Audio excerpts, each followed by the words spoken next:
फरीदाबाद के जाने माने समाज सेवी और जरूरतमंद लोगों की मदद के लिए हमेशा तत्पर रहने वाले चंद लोगों में से एक हैं श्री विकास चौधरी।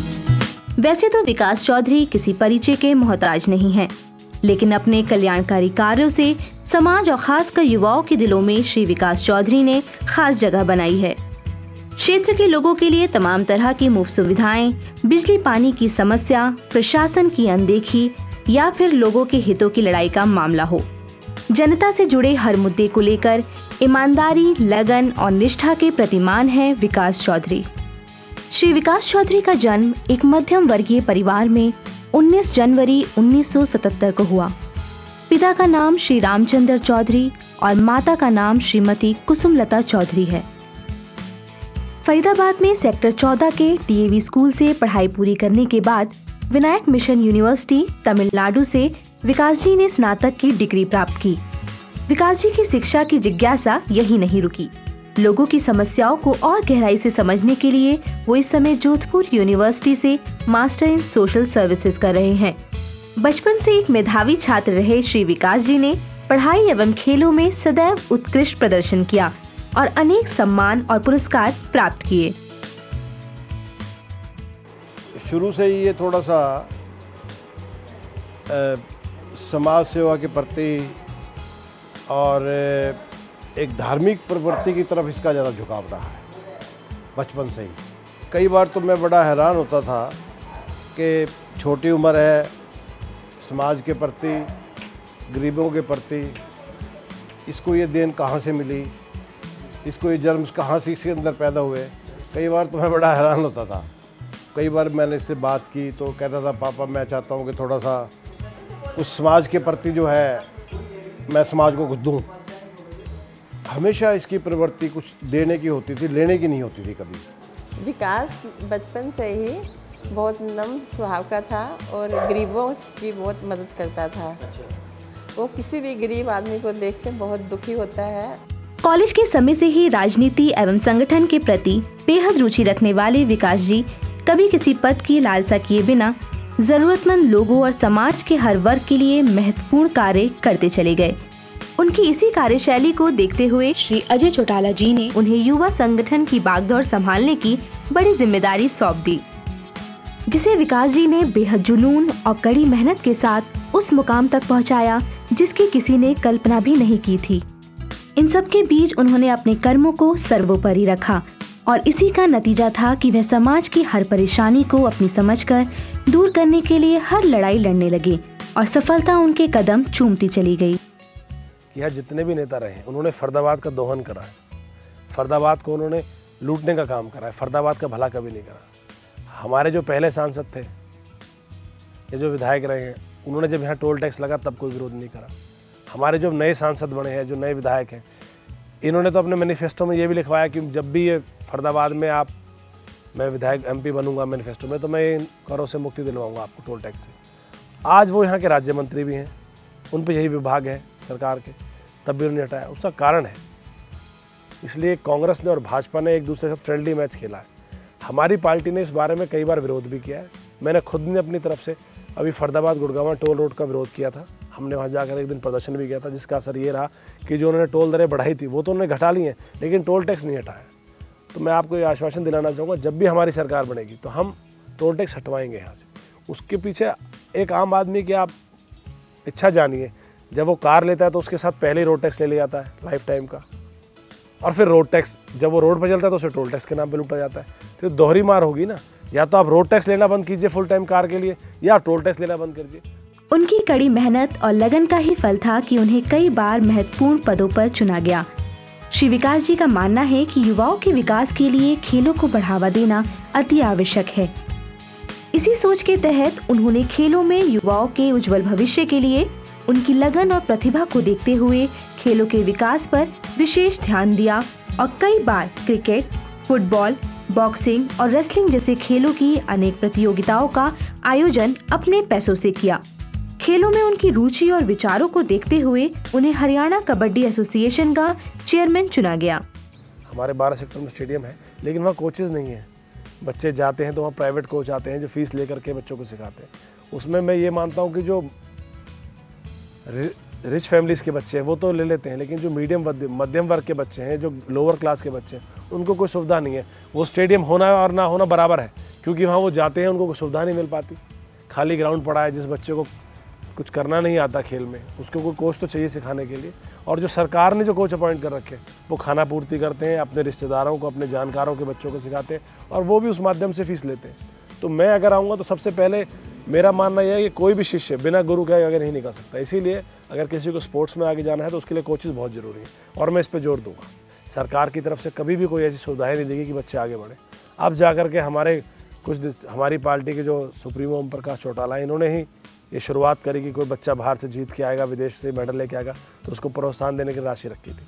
उनको देख करके अब और नेता भी अनुसरण कर रहे हैं। यही नहीं, उनके विचारों और समाज के प्रति उनकी लगन को देखते हुए उन्हें फाउंडेशन अगेंस्ट थैलेसीमिया का सदस्य बनाया गया, और पीड़ित बच्चों के लिए कई एनजीओ के साथ मिलकर उन्होंने अनेकों बार जरूरत से ज्यादा बढ़कर सहयोग दिया। यह बात किसी से छुपी नहीं है कि विकास जी उत्तराखंड पीड़ितों को राहत सामग्री पहुंचाने वाले फरीदाबाद के पहले व्यक्ति थे। उत्तराखंड के लिए भी हमने अपनी तरफ से फरीदाबाद के लोगों की तरफ से, मैंने खुद और मेरे कुछ साथियों ने मिल करके 2 ट्रक भर के सामग्री भेजी थी, जिसमें कुछ दवाइयाँ थी और सब। इससे पहले भी अभी सिरसा में भी बाढ़ आई थी 2-3 साल पहले, हमने सिरसा भेजी थी। हमने ऐसे बहुत से काम करे, अगर हम बताने लगे या बताने चाहें इसका कोई फ़ायदा नहीं है। जो है काम चैरिटी अंडर द टेबल हो तो ज़्यादा अच्छी है, ओपन नहीं करनी चाहिए। इसलिए मैं इसमें ज़्यादा बताने में चाहता हूँ क्या करा क्या नहीं करा। श्री विकास जी का इरादा शुरू से ही कुछ खास करने का था। वो देश और समाज के लिए कुछ करना चाहते थे। इसी उद्देश्य से उन्होंने राजनीति में कदम रखा। उनका मानना था कि राजनीति में रहकर जो सेवा भाव उनके अंदर है उसे जन जन तक पहुंचाया जा सकता है। राजनीति में युवाओं की भागीदारी के हमेशा हितैषी रहे श्री विकास जी का मानना है कि युवा वर्ग ही राजनीति में बेहतर और सकारात्मक बदलाव ला सकता है। नहीं, मेरा मानना शुरू से रहा है कि जब तक हम जैसे युवा जो आज के अगर राजनीति में भागीदारी नहीं लेंगे तो राजनीति का सुधार नहीं हो सकता। कहते सब हैं कि राजनीति बहुत बुरी चीज़ है, इसमें नहीं जाना चाहिए, हमें बदलाव लाना चाहिए, हमें समाज के लिए कुछ करना चाहिए, लेकिन पहल कौन करेगा? अगर हम युवा पहल नहीं करेंगे तो क्या जो पुराने वाले नेता हैं वो क्या बदलाव लाएंगे? वो कभी बदलाव नहीं लाएंगे। यही सोच थी हमारे शुरू से, इसीलिए मैं राजनीति में आया। विकास जी की एक इच्छा अब तक अधूरी है। दरअसल बचपन से वो फरीदाबाद शहर को देख रही हैं और उनका फरीदाबाद मिट्टी से खास लगाव है। उनको यह देखकर बहुत निराशा होती है कि तमाम संभावनाओं के बावजूद फरीदाबाद विकास की दौड़ में अन्य शहरों से बहुत पिछड़ा हुआ है। फरीदाबाद का हमेशा से दुर्भाग्य ये रहा है कि फरीदाबाद में हमेशा कांग्रेस या भाजपा के विधायक रहे। या तो कांग्रेस का विधायक बनता है, नहीं तो भाजपा का बनता है। आज तक भी हमारी पार्टी ने नेशनल लेवल कोई विधायक नहीं कहा। उस कारण होता क्या है कि जब हमारी सरकार बनती है, जब हमारी सरकार बनी तो भाजपा से हमारा गठबंधन होता था, तो भाजपा वाले सीट जीत के आते थे यहाँ से, बदले में हमसे समझौता करते थे, तो हमसे मंत्री पद लेते थे या अपने और काम कराते थे। लेकिन वो जानबूझ के फरीदाबाद में काम नहीं करते, क्योंकि अगर वो फरीदाबाद में काम कराएंगे, यहाँ की जनता काम कराएंगे, तो लोग कहेंगे कि ओम प्रकाश चौटाला का यानी इंडियन नेशनल लोकदल का शासन बहुत अच्छा है। असल में औद्योगिक शहर के नाम से मशहूर फरीदाबाद आज आधुनिक विकास की दौड़ में काफी पिछड़ गया है।